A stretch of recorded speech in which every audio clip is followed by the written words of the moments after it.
এই যে সারা এই যে সাপও আছে, এই যে সাপ, এই যে সাপ, এই যে সাপ আবার এটাকে ধরতে যাইতেছে। দেখেন এই সাপ, এই সাপটা আবার মাছের ধরতে যাইতেছে। এই যে দেখেন, এই যে বিষধর সাপ।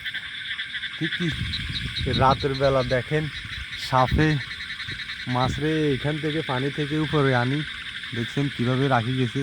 এই যে কামড়া দিয়েছে যে এটার মাথার উপরে দেখেন কিভাবে দাগ। বিশাল এক বড় মাছ পানি থেকে তুলে আনি এটার উপরে রাখি গেছে, বিশাল বড় মাছ। এখনো জীবিত মাছ, এখনো জীবিত। এই যেটার মাথার উপরে দেখেন কামড়ায় কি করছে সাপে। অনেক বড় মাছ, আবার ছাড়ি দিয়ে এটারে।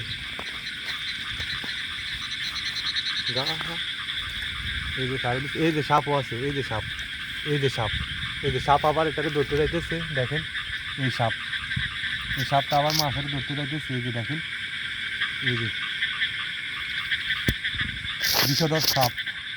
ঠিক কী হিসাবে এটা আমরা জানি না, যদি কেউ জেনে থাকেন তাহলে অবশ্যই কমেন্ট বক্সে জানাবেন। দেখেন এই জায়গায় স্রোত থেকে মাছগুলো ধরে, এই যে আবার চলে গেছে, এইখান থেকে মাছগুলো ধরে আর কি এসব সাপে। এটা আবার মাছটাকে ধরে আবার নিয়ে খেয়ে ফেলবে। এদিকে আবার বিশাল বড় বড় দুটো শামুক।